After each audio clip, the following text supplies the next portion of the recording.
Well, investors may be expecting Trump back in the White House, but some of his allies think he needs to focus on the issues in order to get there. GOP donor Hal Lambert joins us now. Hal, first of all, money. It is a big part of what you do in the political process. And of course, you switch from DeSantis to Trump. I'm just wondering, if Trump does well tonight, does he begin to pull in these hundreds of millions of dollars that Kamala Harris has since her convention? Well, you have to be very rich these days to be a Democrat. So we'll see what happens there. But I mean, he's got a lot of money. He's going to continue to get more money. I think you're starting to see him break away in these polling numbers. The New York Times poll was pretty telling. 63% of Americans want change. And Kamala Harris is going to try to position herself tonight as the change candidate, even though she's the incumbent. And so she's going to try to position herself as all these policies that she's going to bring forward. She's been there 3.5 years. It hasn't happened. And she's going to try to attack Trump personally. And I think that's going to be a big difference tonight. Trump is going to stick to the policies, I predict.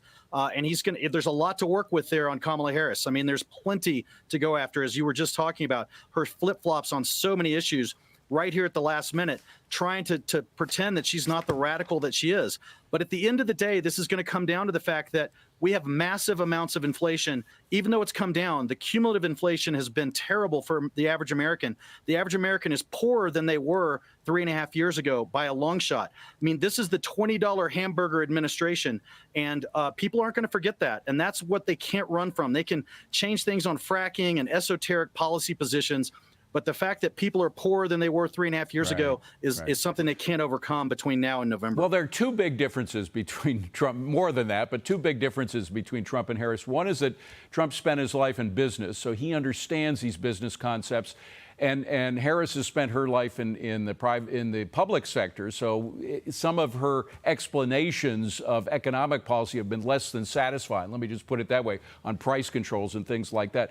But the other big difference are these flip-flops, and he has a record. He has a policy record. She doesn't. She's trying to separate herself from Biden's presidency. That and alone is a challenge. But then in order to come out as a centrist, she has to convince voters that what she said in the past, that there was no question I'm going to ban fracking.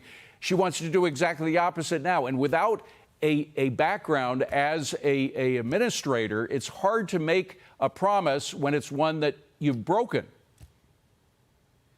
Yeah, it'll be interesting to see how hard they push back on her on ABC tonight on those flip-flops, because, as you said, she's never worked in the private sector. In fact, most of the administration and the Biden administration have never worked in the private sector ever. They're all bureaucrats.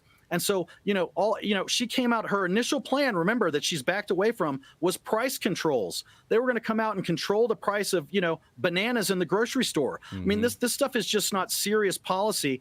And it really, I think, is going to catch up with her, because she doesn't understand the underlying economic policies that she's trying to actually present now. She doesn't understand it. All she has are talking points from the left, and that's what she's run on her entire career. And now she's trying to move away from those same things that she's said historically. And I think the American people are going to see through it. Very quickly, I want to talk markets, because you're a market guy, and the market is now down another 300 points. If the markets and the economy in general continue to go downhill over these next couple of weeks, how is that going to affect her run for the presidency? Well, I think it'll hurt. I mean, if the markets continue to slide here, that's going to be a problem for her. You think they will? The Fed is going to probably cut rates, as we all know. But historically, when the Fed starts cutting rates, that doesn't make the market go up immediately. Usually they're cutting rates because there's been a big slowdown in hiring and jobs and that kind of thing. So, between now and the election, and by the way, early voting starts in about a month. So we're going to have a lot of states voting here in 1 month. And I think tonight is going to be important. Trump's done, this will be his 7th presidential debate. It'll be her first. I think he has an advantage there. All right, Hal Lambert. Terrific to see you, Hal. Thank you very much for being here. Appreciate it.